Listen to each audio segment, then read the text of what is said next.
नमस्ते, सत श्री अकाल, अस्सलाम वालेकुम। उम्मीद करती हूँ आप सब लोग बहुत अच्छे होंगे। मेरे सभी प्यारे भारतीय नागरिकों, आज हम जिस कानून की बात करेंगे वो कानून ऐसा है जो कि बहुत ज़रूरी है हमारे देश की महिलाओं को जानने के लिए। उसकी वजह ये है कि बहुत बार ऐसा होता है कि जो पत्नियां होती हैं उनको पता भी नहीं चलता कि उनके पति ने दूसरी शादी की हुई है। फिर अचानक से उन्हें एक दिन पता चलता है तो उनका विश्वास पूरी तरह टूट जाता है अपने रिश्ते से, अपने हस्बैंड वाइफ के रिश्ते को लेकर वो बिखर जाती हैं। कुछ ऐसा ही मुद्दा आज हमने अपनी इस वीडियो में उठाने की कोशिश की है और आपको आपके अधिकारों के बारे में बताने की कोशिश की है। तो चलिए स्टार्ट करते हैं। टॉपिक का नाम है आज के हमारे, बिना तलाक दूसरी शादी करने पर क्या सजा है। तो हमारे देश का कानून इस पर क्या कहता है, हमें ये जानना बहुत जरूरी है। ओके, तो स्टार्ट करते हैं। बिना तलाक दूसरी शादी करने पर सजा। हमारे बीएनएस के अकॉर्डिंग क्या प्रावधान दिया गया है हमारे देश के कानून के अनुसार, आज हम इसी को डिस्कस करेंगे। भारतीय न्याय संहिता बीएनएस 2023 के अनुसार लागू धारा हो रही है बीएनएस की धारा 82। यह पहले आईपीसी की धारा 494 थी। समझ में आई बात? यानी बीएनएस ने जो चेंजेस हुए हैं सेक्शन को लेकर के, तो बीएनएस की धारा अब 82 हो गई है, जो कि पहले आईपीसी की धारा 494 थी, यानी 494 थी। अपराध क्या है? अगर कोई पति या पत्नी अपनी पहली शादी के जीवित रहते, मतलब पहला पति या पत्नी जीवित है, उसके बावजूद भी बिना कानूनी तलाक लिए दूसरी शादी कर लेता है तो ये अपराध बाइगेमी यानी द्विविवाह विवाह में माना जाएगा। ये अपराध क्या है? बाइगेमी कहलाता है, द्विविवाह विवाह माना जाएगा। तो ये एक अपराध है, ये ध्यान रखिएगा। क्योंकि अभी आपका जो लाइफ पार्टनर था वो जिंदा था, दूसरा आपने उसकी इजाजत भी नहीं ली और तीसरा आपने कानूनी तलाक भी नहीं किया है, और फिर भी आपने दूसरी शादी कर ली, तब आप किस सजा के हकदार होंगे अगर ऐसा होता है? सजा क्या है? धारा 82 बीएनएस के अनुसार 7 साल तक की जेल है, जुर्माना है, या दोनों भी हो सकता है। समझ में आया? तो धारा 82 बीएनएस के अनुसार 7 साल तक की जेल, जुर्माना या दोनों हो सकते हैं।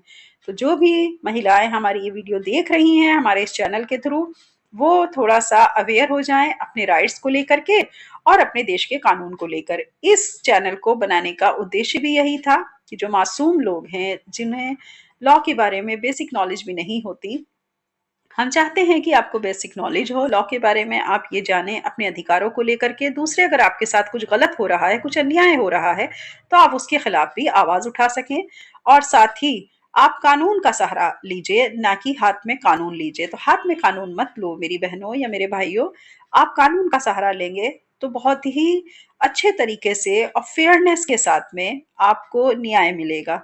अगर दूसरी शादी की बात छुपाकर की जाए, मतलब अगर दूसरी शादी की जाए उसकी बात भी चल रही है और आपसे छुपाया जा रहा हो, तब बीएनएस की धारा 83, पहले आईपीसी की धारा 495 थी। यदि कोई व्यक्ति अपनी पहली शादी को छुपाकर दूसरी शादी करता है तो सजा और भी कड़ी हो जाती है। ठीक है? मतलब पहली शादी को छुपा के फिर दूसरी शादी की, तो दूसरी लड़की तो बेचारी, उसकी तो लाइफ बर्बाद हो गई ना, उसको तो पता ही नहीं चला कि उसका पति जो है पहले से ही शादीशुदा था। ठीक है? और उनको धोखा दिया गया, ये तो धोखे में आ गया सरासर। तो जाहिर सी बात है कि ये सजा तो और भी ज्यादा कड़ी हो जाएगी। अब इसमें हमें किन बातों का ध्यान रखना है? महत्वपूर्ण बातें। ये अपराध केवल उसी व्यक्ति पर लागू होता है जो पहले से शादीशुदा हो, ये भी ध्यान दीजिएगा। आप किसी फेयर पर्सन के ऊपर इस तरह के अपराध नहीं डाल सकते, ना ही उसे अपराधी कह सकते हैं। तो जो पहले से शादीशुदा है, फिर वो अगर दूसरी शादी करने जा रहा है, तब आप उस व्यक्ति को अपराधी कहेंगे। दूसरी शादी करने वाला साथी अगर अविवाहित है, आमतौर पर दोषी नहीं होता। समझ में आया? दूसरी शादी करने वाला साथी अगर अविवाहित है, मतलब जो उसका पार्टनर है जिसको उसने चुना है अपने लिए शादी करने के लिए, अगर वो अविवाहित है तो वो दोषी नहीं होगा। दोषी तो ये है जिसकी दूसरी शादी, जो दूसरी शादी करने जा रहा है, जिसकी दूसरी शादी हो रही है। ठीक है ना? उसका जो पार्टनर है, जो उससे शादी कर रहा है, अगर वो अविवाहित है तो फिर उसका कोई जुर्म नहीं है। यह कानून हिंदू, सिख, जैन, बौद्ध धर्म पर लागू होता है। ठीक है? यह कानून हिंदू, सिख, जैन, बौद्ध धर्म पर लागू होता है। मुस्लिम पर्सनल लॉ में परिस्थितियां अलग हो सकती हैं। तो मुस्लिम पर्सनल लॉ में जो है सिचुएशंस के अकॉर्डिंग काम होता है, जैसी सिचुएशन है उसके अकॉर्डिंग होता है, लेकिन यह कानून हिंदू, सिख, जैन, बौद्ध धर्म पर लागू होगा। ठीक है? मुस्लिम लॉज अलग हैं, ये आप देखिए, ये आप खुद भी जानते होंगे और आप इस बात को समझते होंगे। लेकिन अगर आप हिंदू हैं, सिख हैं, जैन, बौद्ध धर्म है, तब आपके ऊपर ये कानून लागू किया जाएगा कि बिना तलाक दिए आप दूसरी शादी नहीं कर सकते। और अगर आप ऐसा काम छुप करके कर रहे हैं तो आप बाईगेमी का क्या कर रहे हैं, क्राइम कर रहे हैं। तो बाईगेमी का क्राइम करने से बचिए, ठीक है। या फिर अगर आप अपने पार्टनर के साथ में नहीं बन रही है तो आप कानूनी तौर पे उनसे जो है तलाक ले लीजिए, फिर आप दूसरी शादी कर सकते हैं बहुत आराम से। फिर आप कोई अपराध नहीं किया आपने, ना ही आपको कोई सजा मिलेगी, क्योंकि आप तो एकदम फेयर हैं फिर, ठीक है। तो ये था आज का टॉपिक, जिसका नाम था बिना तलाक दूसरी शादी करने पर क्या सजा होगी या क्या सजा है। चलिए, उम्मीद करती हूँ आपको आज की ये वीडियो, आज का ये टॉपिक ज़रूर अच्छा लगा होगा। और मेरे सभी जो बहन भाई हमारे भारतीय नागरिक हैं, उन सबको ये बेसिक नॉलेज हो गई होगी कि इसकी क्या सज़ा है।